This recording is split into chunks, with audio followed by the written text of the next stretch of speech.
I'm a dude from the streets. You know, Okay. I grew up in the streets, on the corner.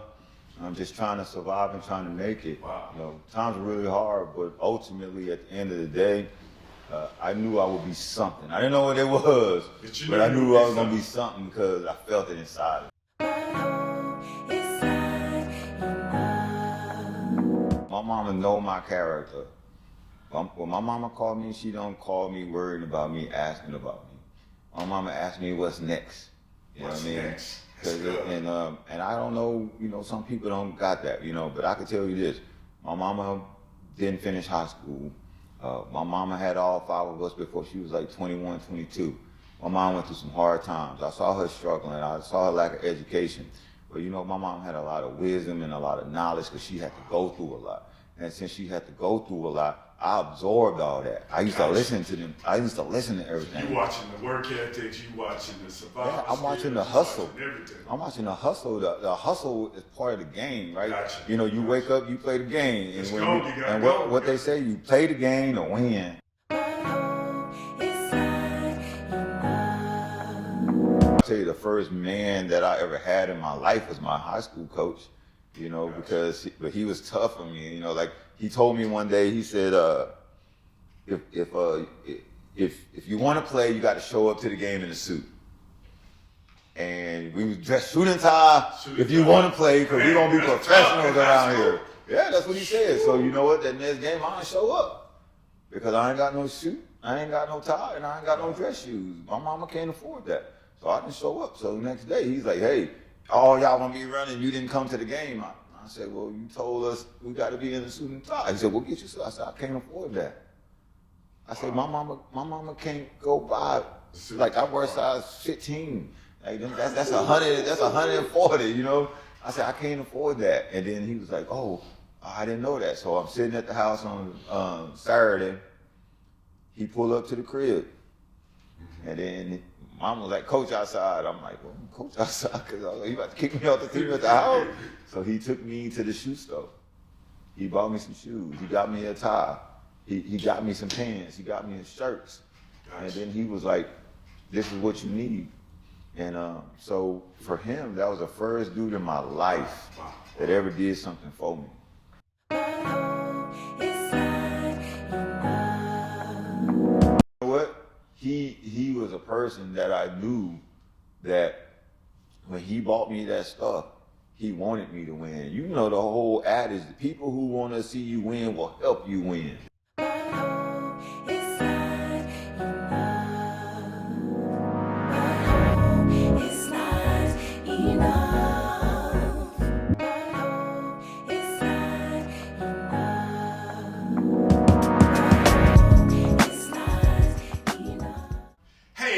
To another episode of Hope Is Not Enough. My name is Mansfield Keith III, known to most as OP Key, and today we have a very special episode. We have Lieutenant Colonel Rashuan Warren. I mean, decorated officer, beyond accolades, leadership trained, leader of leaders, all of that. But when people see you today, they see the ranking before they see the man. And then before they see the man, there was a little boy growing up in a certain part of the country. Yeah. Could you tell us about that kid who became the man that you are today? What did you ever imagine that you would be doing some of the things that you're doing today? I'll be honest, I did not think that I would become who I am because one, no one in my family ever served in the military, so I didn't know this was my path. Two, you know, I came up in a pretty impoverished environment, you know, single parent home. My mom raised all 5 of us by herself. She had me when she was like 15 years old. So it's kind of like a child raising a child. I'm a dude from the streets, you know. I grew up in the streets, on the corner. I'm just trying to survive and trying to make it. You know, times are really hard, but ultimately at the end of the day, I knew I would be something. I didn't know what it was, but I knew I was going to be something because I felt it inside of me. So when did that light come on for you? You know, what was that thing like when you were a kid? Like everybody said, well, man, you can sing, or you can dance, or you're good in sports. Like, was there a moment when something happened that kind of gave you an inkling that, hey, I may be bigger or better than the surroundings, the things that are around me? I think the first time that I had hope was when I became good at basketball. Okay, basketball. Okay. When I was young, I remember trying to play Well, basketball. you're pretty big, man, so I can imagine. But I wasn't always big, right? Okay. I was one of the smaller guys. I was a really skinny dude, running around. Every time I tried to play basketball, I would get picked last, or they wouldn't even pick me. When in the 7th grade, I tried out, got cut first day. Okay, now we Michael Jordan. Eighth grade, I got cut first day. Wow. I remember running home and I was telling my mom, she said, "How'd it go?" I said, "I got cut." Then I started crying. And then she was like, "You better pick your head up and keep it moving." But when I was in the 9th grade, I was on the varsity team. In 9th grade? But got cut in middle school? In 8th grade, first day got cut. Next year, 9th grade, I was on the varsity. So you had to do something. What did you do between 8th and 9th grade? Did you practice harder? Did you work hard? Did you start sleeping with your shoes on the side of the bed? What happened? No, 2 things happened. I think the biggest thing that happened was I grew like 7 inches over the summer, So I was super tall, 7 inches. From 8th grade to 9th grade, I went from being one of the shorter folks to one of the taller folks. And I think the second thing was that I started just really believing in myself. Because my mom never let me quit, but my aunt bought me this basketball goal, and I would shoot on that thing until the backboard went off. Playing. And now with the mindset and growing, right, I was able to match those 2 together. So right now, how tall are you now? 6'7". 6'7". Mm-hmm. So were you 6'7" in 9th grade, 10th grade, or I was probably like 6'4", 6'5". 6'4". Yeah. So you leaving high school, you looking for an opportunity, of course. Did you think that you would end up in the uniform that you're in now? How did that happen? No, when I left high school, it still wasn't there. When I was a senior in high school, the military guy came by the house, and he was like, "Hey, we want people to join the military." And I was like, "Hey, man, we don't do that military thing around here. You go somewhere else." Wow. And so I went out to college with my scholarship. And in college, I just had a group of people who just really poured into me, taught me some values that I don't want to say my mom didn't give me. My mom gave me a lot of things, but the streets didn't give me a lot. The streets taught me how to just survive in the world. The streets didn't teach me how to press forward in the world. So when you were in the streets, was it more, I'm assuming survival, but did, drugs, alcohol, what were, you're a kid at the time, I'm sure, but things are around you, but did it get in you? How did it affect you? Well, I don't want to say the alcohol piece because I was never on that, Okay. But the drugs piece played a part because, that's kind of how I had some money. Gotcha. A lot of my friends did that, and they would give me money. They would look after me to help me move forward. Okay. Physically defending myself all the time. That's just kind of how I grew up. If you went out in the streets, you might have to take care of yourself, you know what I mean? And then you sound like you have four siblings, so. Yeah, I'm the oldest, I'm the oldest of 5, So you were their protector as well? I was their protector, but they were way more rowdy than me, and I was just hoping they didn't do something, and I had to show up and finish it off, you know what I mean? So was there ever a time when you had to show up and be like, hey, that's my little brother, that's all? No, all the time, all the time. My brother is a super awesome guy, but I remember one thing specifically. I was sitting on the porch playing the Game Boy back in the day, the Game Boy, right? You date yourself now, So my brother comes around the corner, he's crying, and I'm like, "Why you crying, man?" He's like, "Oh, they jumped on me." I'm like, "Where they at?" Wow. So we went from point A to point B, and just because I just want to make sure that that's my family. Gotcha. And whatever we got to do to keep people safe, we're going to do that. Do what you have to do. Mm-hmm. So you in college, you playing basketball, and then you transition. What was that moment when you said, I think I'm going to join this? I mean, what was that moment? I just was sitting down. I was watching an Army commercial, and it got me. You got to keep doing those commercials. Uncle Sam wants you. I watched a commercial, and the war was going hot, and people were out there sacrificing, trying to protect the freedoms. And I was like, you know what, I'm going to give that thing a shot. So I went down to the recruiting station. I talked to them, and they were like, hey, if you work hard, you can go to college. I was like, I already been to college. And they was like, well, oh, you could be an officer. But I didn't know what an officer was. I thought it meant like a police officer. So I'm like, all right, whatever, bro. I'm just trying to get in, you know what I mean? So I went to basic training. I'm in basic training, and I'm still thinking I'm going to be a police officer, you know. And then when I get done with basic training, they say, oh, you're going to OCS, Officer Candidate School. So since I heard officer, I'm still thinking like, right. I'm telling everybody I'm going to be a police officer, you know. And then, but when I got to OCS, they're like, no, you're going to be a commissioned officer. Okay. And we know, like, you know, lieutenant, you know, first lieutenant, you know, captain, all that stuff. So, but that's how I went in. No idea, but I think being a leader was always in me because I was always a leader when I was playing basketball. I was in the chess club. I was a leader. Everything I've been part of, somehow I rose to that rank of giving advice and leading from the front. So once you got into this, I guess this track toward becoming a leader, because I'm sure there are steps. What are the steps to become a lieutenant colonel? If you starting out today, you go from what? What are the steps? What are the steps? You know, you just got to go through those young ranks. You know, you like a second lieutenant, then you just got to perform because there's a lot of people with you, and every rank you go up, you know, that number starts to dwindle. You know what I mean? But I was focused. You know, I was like, you know what? I've never been here, but I'm gonna do my best every day. So a lot of people think that there's this secret recipe to be the best officer you can be, but I just led from the heart.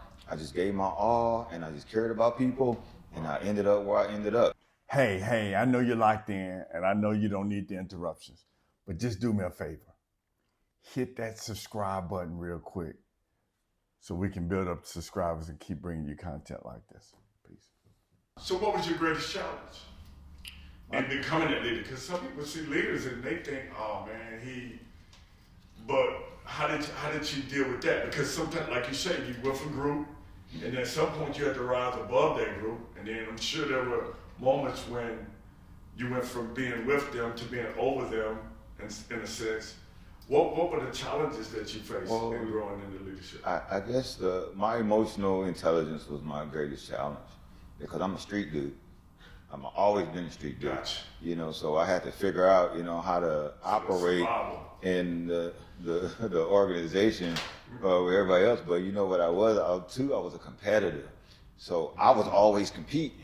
And other people would be like, oh, you don't have to compete all the time. You know, like, but I don't know any other way. You know what I mean? Because so whatever the task was, you did it. I did it to the best of my ability because my name assigned to it, and my mama was hoping that I was gonna make it, and my sister and brother them was watching me, and you know I had a kid, and I was like, you know what?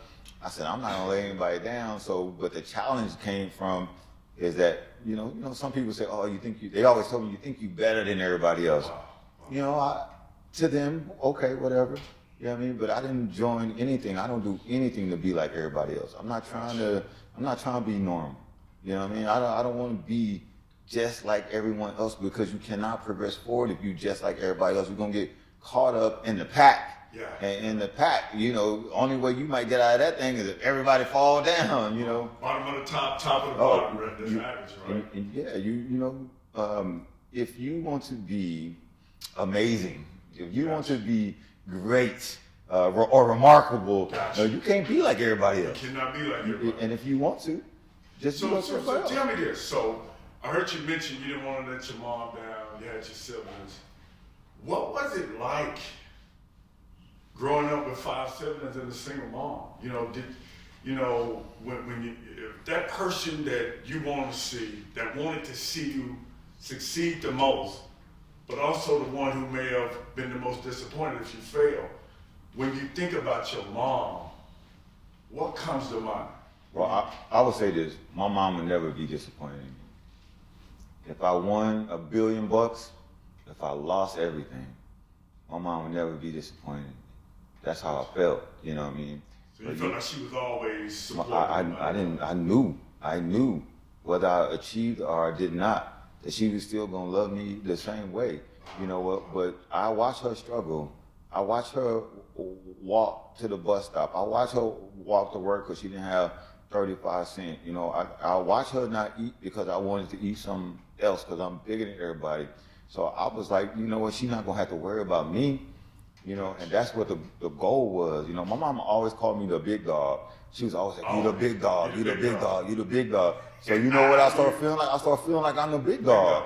So if I go somewhere, I'm the big dog because I was conditioned to feel like that. And I never let it go. So if your mom is sitting right here right now and seeing her and watching her go through all of those things to make you, to position you to be in the position that you're in now, what would you say to her? You know, other than thank you, but the things that you saw that other people might not have witnessed, that they may not even understand. This may sound weird. I ain't gotta tell my mama nothing. She knows. She know. Like my mama know my character. When my mama called me, she don't call me worrying about me, asking about me. My mama asked me what's next. You know what I mean? Next? And I don't know. You know, some people don't got that. You know, but I can tell you this: my mama didn't finish high school. My mama had all 5 of us before she was like 21, 22. My mom went through some hard times. I saw her struggling. I saw her lack of education. But you know, my mom had a lot of wisdom and a lot of knowledge because she had to go through a lot. And since she had to go through a lot, I absorbed all that. I used to listen to them. I used to listen to everything. You watching the work ethics, you watching the survival. Yeah, I'm watching the hustle. Everything. I'm watching the hustle. The hustle is part of the game, right? Gotcha. You know, you wake up, you play the game. Let's And, go. and what they say, you play the game to win. And she may not have won on what other people think winning is, but she won to me. She won. And she put me in a position to go be successful. And that's why, like, if somebody say, oh, you think you're better than somebody, because they see it in me. Right. They see that in me. Dog. Yeah, I know people see that in me. When people meet me, they know right away that I'm not just here. I'm not. That is not how I'm built. So when you think about leadership today, and whether it's politics, government, school systems, what are some of the biggest myths that you see? Like people think leadership is, but it's not. Oh, they think leadership looks a certain way. They like if you see me without this uniform on, I got like 72 tattoos. You know what I mean? Yeah, they wouldn't think that. They wouldn't think that's a leader. You know what I mean? But even whether I had this uniform on or whether I had this uniform off, you know, the mindset is still the same. You know, I'm the one you need if you want to get something done. You know what I'm saying? Like if you want some people to go to war and fight it, you just grab me up. If you want to go to the streets and go get somebody, come get me. It's funny you say that because I remember the day you had on a basketball jersey. Oh, I remember what you said that day too. And I said, God, I said, first of all, you were swole, then you were tatted everywhere. And I was like, man, I didn't think. And it's funny how so many people judge the book by the cover. Whoa. They assume when they look at a person, whether it's in a uniform or out of the uniform, and so many times we assume a leader has to look a certain way, talk a certain way, act a certain way, come from a certain pedigree. But you're proof that, hey. You know, I'll tell people this, like, you know, in the military we say perception is reality. I say perception is perception. Reality is reality. Gotcha. You know what I mean? Like, you know, when you want somebody to get something done, you shouldn't worry about how they look. You should look for their qualifications. Right. And if you get the right qualifications, then they're gonna get the job done. So but if you want to judge a book by the cover, you go ahead and do that because you know you're gonna fall behind. Wow, it's funny. I remember watching a TV show when I was a kid, The Jeffersons, and something had happened, and a guy fell out, and I think George Jefferson had saved him. You know, gave him CPR. He gave him the Heimlich, I think. Yeah, he did something, and then when the man looked, he saw who had done it. The skin tone. He was like, man, y'all should have let me die. Meaning that he was so caught up in the way he looked, he would have rather died than to have that person help. Yeah, you know, most people can't let go of their biases. Wow. You know what I mean? And unfortunately, some of those folks are raised in that, and it's no fault to them. They were just taught like that. Wow. And if you talk like that and you're not around other people to give you a different perspective, that's going to become your reality. You know. And talk about that. Talk about young people today who are not exposed to opportunities that they can become, whether it's in the armed forces or whatever it is, like just the lack of exposure, or they're exposed but don't think that it's possible for them? Well, you know, I think it's twofold. One, these young kids that need help, we keep bringing people around them that ain't from where they from.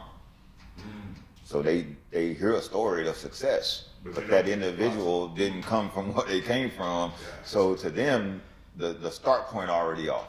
You know what I mean? Wow. The second part is that we as adults, we don't present them things to these kids. So yesterday I went to Common Ground shows and I was talking to them last night, right? And I just had a feeling that them kids were like I was when I was little. Right. So I asked them, I said, how many of y'all live in a house and you got both parents? You know how many kids raise their hand? None of them. Wow. Not one in the place. So I told him, I said, yeah, you just like me. I came up like that. And then I told him my story, and I said, you know what? You know why I'm here today? I'm here because somebody jumped in front of me and showed me that you can come from this institution, this organization, this neighborhood. And I said, you could be a lieutenant colonel. You know what I mean? You know, because somebody would say, how can you become a leader of leaders, but not per se in a single parent home? Because you know, I didn't ask you once about your dad.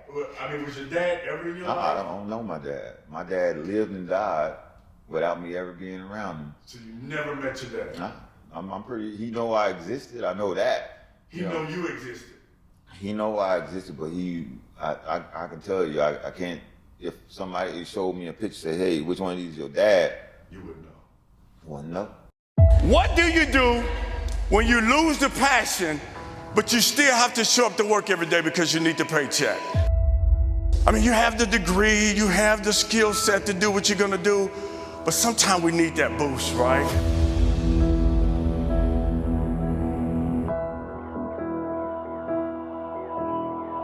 What do you do when the thing that you used to love, now you don't even like it anymore, right? Sometimes we need a boost. Everyone say, I need a boost. Somebody say burnout. What do you do when your passion doesn't match your... Not that they replace your father, Right. I can't, honestly, I can't say that anybody, that was gone. That's gone. I didn't, since if you don't have a father, you don't think about a father. I might see somebody with their dad and like I saw him in the Walgreens one day with his kids, right? And he asked me a question, but I'm talking to him, but I see a dad with his children.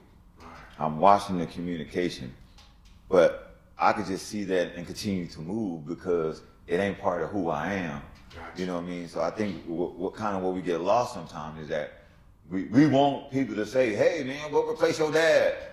Nah, mama was there. Mama didn't replace dad. Mama didn't act like dad. Mama was mama. You know what I'm saying? When I went to the military, the military just said, hey, you know, we got our values. These are the values that if you want to be part of this organization and grow and move forward, you need to adopt these things, right? So those things became a part of the values that the military told me that I had to have and I had to live by in order to be successful within those things. Now, and I want everyone to understand this too, because just because somebody say, if you want to work here, you got to abide by these things, don't mean that that's who you is.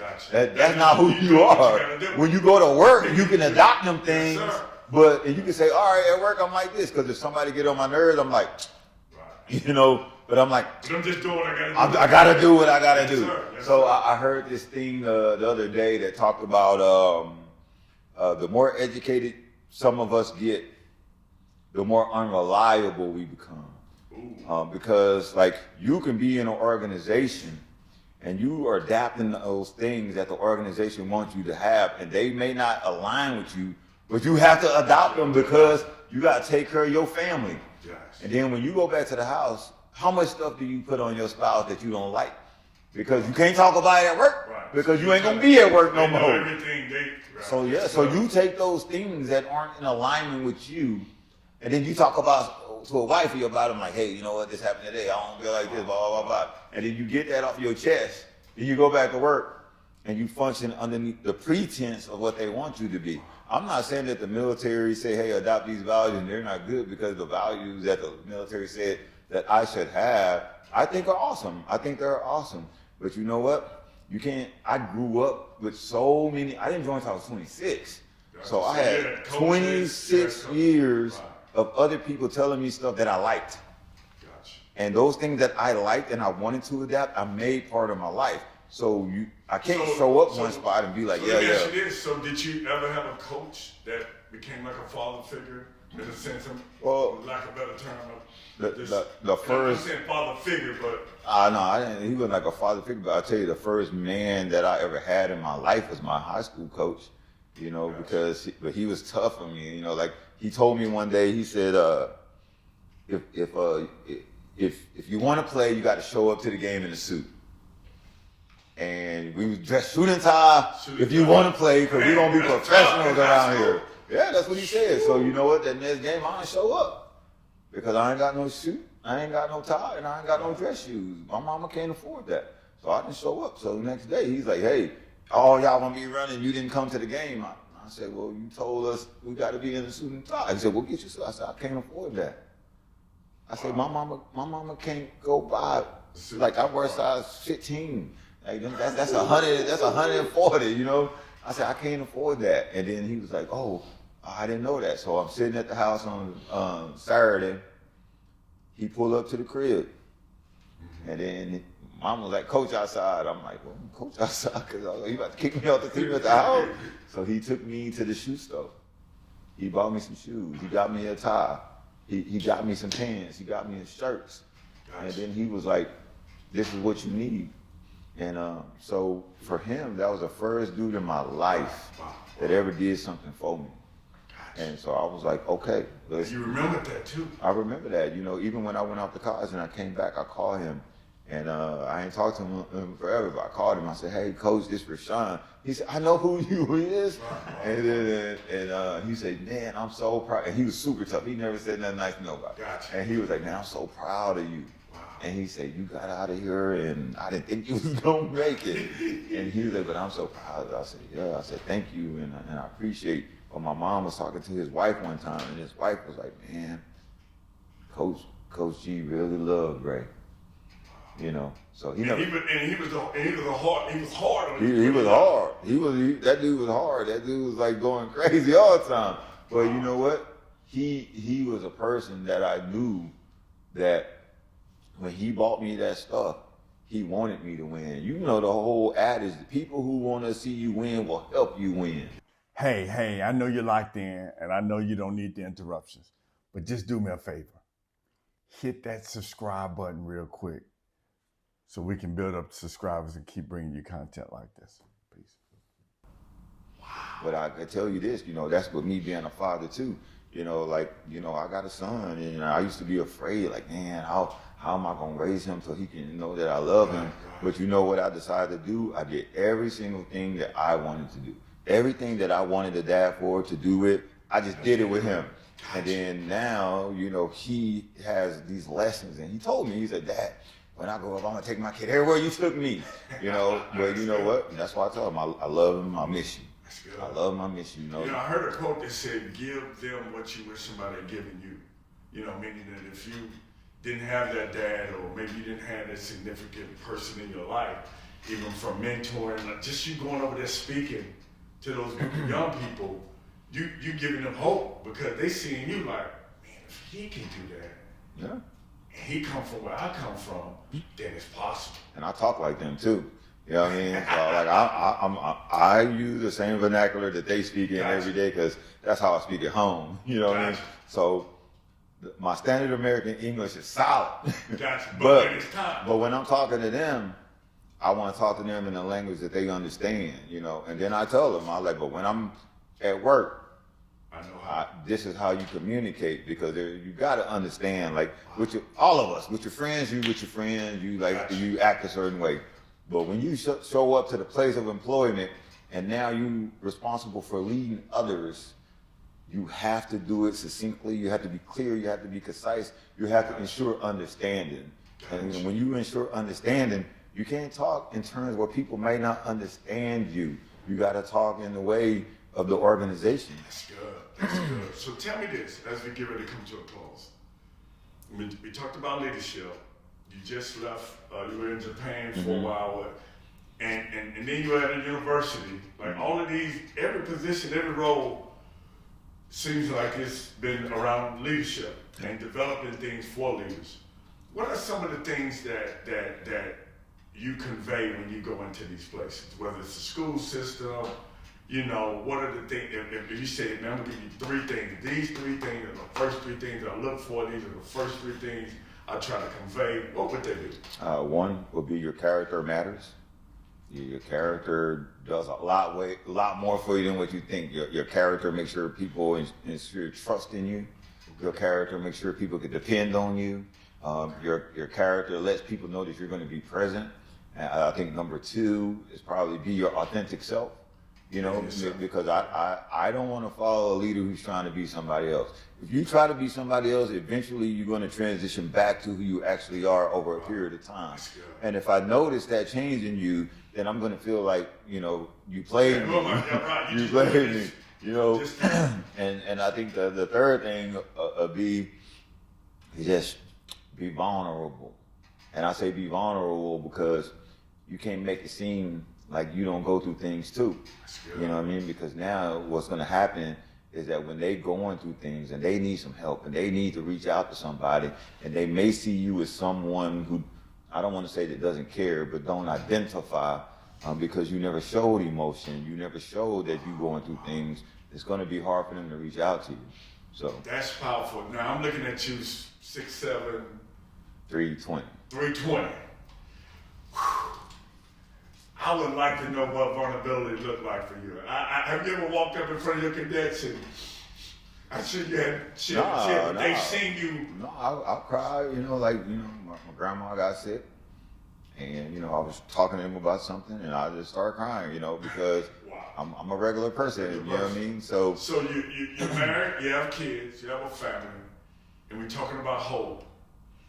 My last question, other than hope, because we know hope is a feeling of expectation that something's going to happen. Like I'm hoping that it happens. But we say hope is not enough.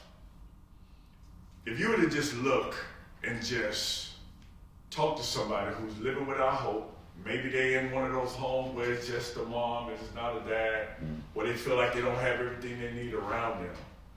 If you could just talk to them for a moment about that character, that authenticity, that vulnerability, that leadership, but also, other than hope, what else they need? I would say to you, I would agree, hope is not enough. You're going to also have to be resilient because when you go through your life, there's going to be some ups and there's going to be some downs. And when you face them downs, you're going to have to just keep standing back up. You're going to have to keep getting punched in the face because those who quit and those who don't get up will not win. But if you believe that you can, if you honestly believe that that destination is meant for you and the universe is holding a spot for you, just waiting for you to walk into it, you just stand back up and take some more steps. And if you continue to take more steps, fall down, stand back up in the same place, fall down, stand back up, walk some more, fall down, eventually you're going to get to your destination. And you will not get to that destination if you're not resilient in your resolve. Resilient in your resolve. You heard it first. Lieutenant Colonel, and I know we're at the end, but you gotta just drop this last nugget. You got to do it before we go. If just tell me about that light, man. Well, all of us need to look at ourselves as if we are the light bulb, as if we're a light bulb, because a light bulb doesn't care where it gets plugged into. Light bulb just get plugged into the right slot and then it shines. Now for you, you may be in a place where people don't notice your shine, but you can go from that location that you're currently at and somebody can plug you into another socket that got power and they can flip that light. And when they flip that light, you go ahead and shine as bright as you can and you will be a winner. So in the words of my grandmother, she would say, Let your light shine.